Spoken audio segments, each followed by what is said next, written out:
What's good, y'all? Welcome to my review for night 2 of WrestleMania 40, man. Meaning we have finally reached the end of my, 4 or 5 years, 6 year, 10 year of doing wrestling show reviews, man. We have reached the end. As you guys know, I mentioned countless times, and like the previous ones were recently, that WrestleMania 40 is when I was going to finally wash my hands and stop doing the wrestling reviews. They don't get that many views, and I also just don't enjoy making them, so yeah. So yeah, guys, this is going to be the end, and a hell of a show to end off on, man, because my god, this was an amazing show. Definitely better than night 1. I probably would say I like this better than NXT Stand and Deliver this year. And this was just a crush. And that main event, man, was definitely one for the ages, ladies and gentlemen. Well, I'll talk more about that match as we get to that, once we get to that part of the show. Anyway, guys, let's just jump right in. First off, we started off with the World Heavyweight Championship match between Seth Rollins and Drew McIntyre. First and foremost, this was a fantastic match, man. One, because the match itself was amazing, and of course, you know, Seth and Drew both fantastic, but also because CM Punk was on commentary and man was trolling everybody, man. Like I gotta say, man, that one segment on Raw a couple weeks ago where Punk and Drew were just trolling everybody. Drew was talking about, like, don't look up my killed parent.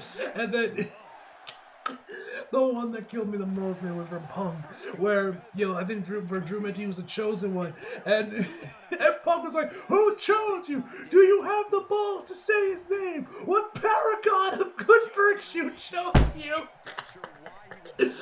The paragon of good virtue is what killed me, man. Like, that whole segment, man, had me in tears, man. And Punk was once again amazing here, man. First of all, they both had amazing entrances, man. So Drew came out with like a bagpipe crew and some like Scotsman warriors looking dudes that looked like they were out of Braveheart or something. You know, while he's making entrances, that looked pretty cool. Seth came with this like band of people that made it look like shit. I'm slipping on the name of the festival in New Orleans that happens, that they have that whole thing going on. I'm slipping on the name for some reason. I just had it. Mardi Gras. That was the name of the festival I was thinking of that was slipping on. Mardi Gras. It looked like something out of Mardi Gras. You had people like with like banjos. I hate the banjo! Shout out to anyone that gets that reference. The accordion and some like saxophones and such. But anyway, so they both had amazing entrances. And we start the match off fast and furious, man. They just go in, man, with instantly, as soon as the bell ring, bam! Claymore kick from Drew for a close near fall, man. I honestly thought that the match was going to end that quick. They were going to do the whole 18 seconds thing. They were going to run it back with 18 seconds, but with Seth Rollins. So, also, guys, I was going to say, they also seem to have debuted some new graphics as well. I don't know if these were on night 1, I just never noticed them, but they seem to introduce new graphics where, right, for the championship match, they would have graphics to show for the challenger as well as the champion. I thought that looked pretty cool. It's kind of cool that we got to see it. Like, I don't know if that was there for night 1. I don't think it was. I feel like I would have noticed it if I would remember if it was, but regardless, they have some new graphics, and those look pretty cool.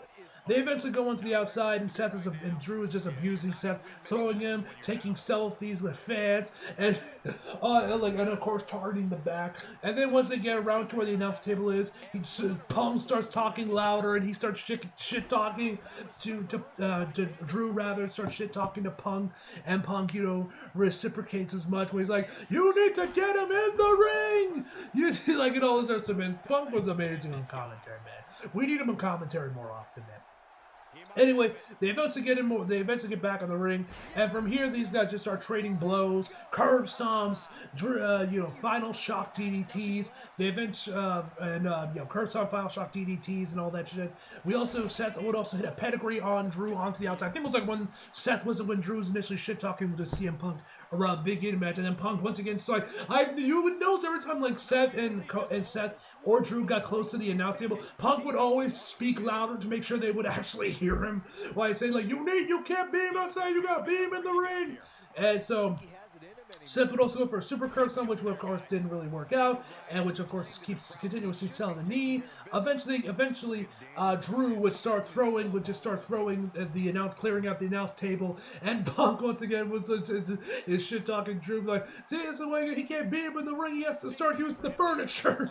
But Anyway, so as they would continue onward with that, eventually Seth, would then curse up onto Drew onto the announce table before we go back inside. Once again, he gets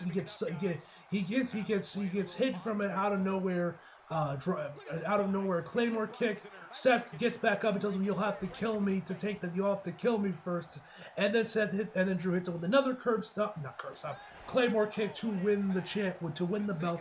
And finally, Drew gets his wish of winning the World Championship in front of fans, in front of a live crowd, man. Obviously, I am happy for Drew, man. He has definitely deserved this moment after it was robbed from him due to COVID and all that jazz, man. But, man, I kind of feel bad for him, man. And you know Drew is going to be salty about this on Monday because he was world champion for about 5 minutes. That's literally what they mentioned. I think it was like 5 minutes and 42 seconds because they would go to the outside. Seth was obviously very emotional for this. He was like clamoring for this title. He did the best he could with it, man. And, his face said it all, man. So shout out to Seth Rollins, man. And now the man can finally get his back fixed. At least I hope so. I hope this is him just like walking off for a while, taking a vacation, getting ready, fixing up those nagging injuries that he has, getting the surgeries needed for those and all that jazz. Presents the championship to his girlfriend, then gets the announce table, and once again just starts shit talking CM Punk, but Punk eventually gets fed up with it, sweeps him pulls at his feet, calls him to slam back first onto the announce table before taking off his brace and using it as a weapon against him, and then the Judgment Day music starts playing, man, and Damian Priest, which for some reason bisexual Undertaker was trending on Twitter right after this one. I don't know, is Damian Priest bisexual or something? Don't know what the hell that whole thing was about. I don't know why that was such a thing. But anyway, he cashes in, wins the championship, and yeah, Punk's face says it all, man. We was like sitting cross-legged watching all this happen, man. But yeah, this was a fantastic match, man. This was a lot of fun. Next up was the 6-man tag between the Final Testament and Angelo Dawkins, Bobby Lashley, and Montez Ford. Now, this is a match that I had like really no interest in going in, but ended up being a very entertaining and fun match to watch. One, or mostly, because Snoop Dogg was on commentary, man. And bro, we need Snoop on commentary way more often. Like he should do one match in every pay-per-view, man, because he was an absolute blast to hear on commentary, man. Making Yogi Bear reference and be like, whoop that trick, yeah, whoop that trick, about the tables, about like, oh, you got on the picnic table? Oh, that's a family reunion table, that's gonna hurt. You broke grandma's table.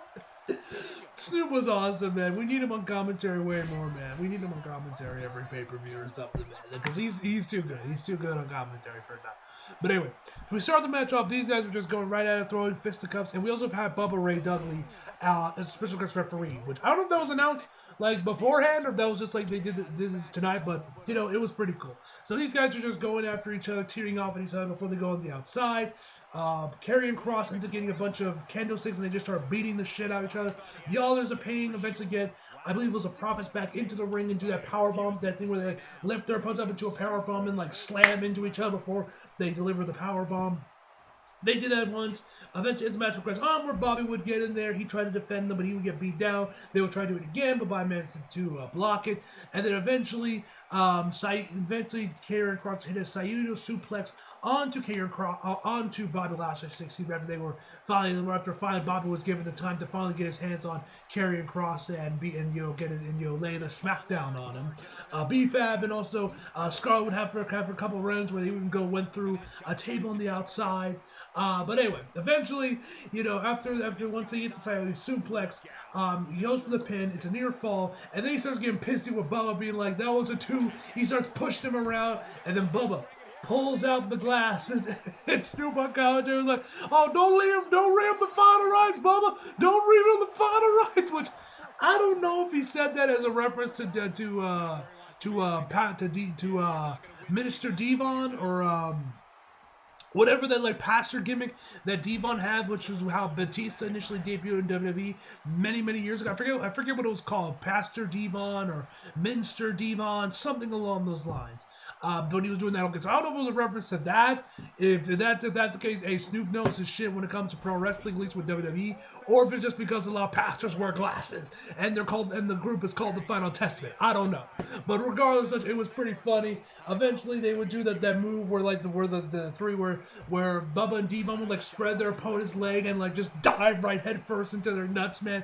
Karrion sold it beautifully, although I'm sure it still probably hurt. And then eventually they would say, "Get the tables!" They would get the table in, and the table instantly breaks. Like right when they put Karrion on it. I guess they didn't I don't know if they didn't make sure it was that it was fully opened and everything, man. Whatever the case, it instantly broke. So they grabbed another one while that was going on, the Profits were grabbing on a table. Bobby Lashley kept beating on Karrion Kross, and actually Montez grabbed another candle and just started beating the shit out. Beating the shit out of Karrion Kross, man, just whacking him with it. Well, you had stupid company like, whoop that trick, yeah, whoop that trick.